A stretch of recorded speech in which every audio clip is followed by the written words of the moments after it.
3 মাসেও দেশে ফিরেনি দুবাইয়ে নিহত টাঙ্গাইলের যুবক রাশেদুলের মরদেহ। ঈদুল ফিতরের দিন সড়ক দুর্ঘটনায় রাশেদুলের মৃত্যুর কথা জানিয়েছেন তার সহকর্মীরা। তবে পরিবারের অভিযোগ, দুর্ঘটনা নয়, হত্যা করা হয়ে থাকতে পারে তাদের সন্তানকে। আর এ কারণেই মরদেহ পাঠাতে গড়িমসি করছে বিদেশি কোম্পানি।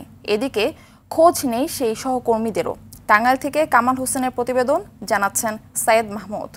নগদের কাছে সব গ্রাহকই প্রিয়, তাই তো সারা দেশে ক্যাশ আউট চার্জ সবচেয়ে কম।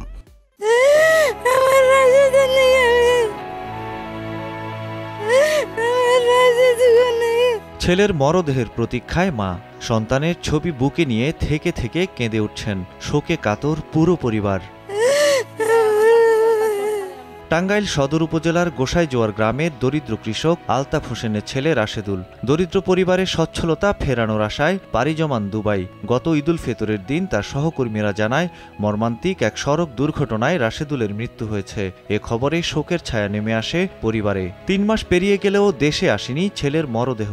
আমার ছেলের আড্ডি দেন নাগবো প্রধানমন্ত্রীর কাছে, আমার এটা অনুরোধ, আমার একটা মাত্রই ছিল। পরিবার ও স্বজনদের অভিযোগ, রাশেদুলকে খুন করা হয়ে থাকতে পারে। বারবার যোগাযোগের পরও মরদেহ দেশে পাঠানোর কোনো উদ্যোগ নেই।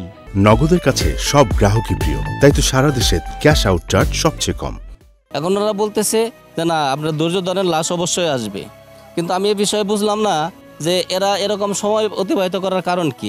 অতি তাড়াতাড়ি জানি এই জিনিসটা তদন্ত করে দেখে আমার ছেলে জানি দ্রুত তাড়াতাড়ি পাঠায়, প্রধানমন্ত্রীর কাছে আমার আবেদন রইল। এদিকে মরদেহ দ্রুত দেশে ফিরিয়ে আনার বিষয়ে সরকারি দপ্তরগুলোর সহযোগিতা চান স্থানীয় এই জনপ্রতিনিধি। পররাষ্ট্র মন্ত্রণালয় আছে এবং আমাদের যে বৈদেশিক কল্যাণ মন্ত্রণালয় আছে, তাদের কাছে বিনীতভাবে অনুরোধ জানাচ্ছি যে দ্রুত গতিতে এই লাশটা যাতে বাংলাদেশে ফেরত পাঠানোর একটা ব্যবস্থা করা হয়। মৃত্যুর রহস্য উন্মোচনের পাশাপাশি রাশেদুলের মরদেহ দ্রুত দেশে ফিরিয়ে আনা হবে, এমন প্রত্যাশায় তার পরিবার ও এলাকাবাসী। সাইয়েদ মাহমুদ, RTV।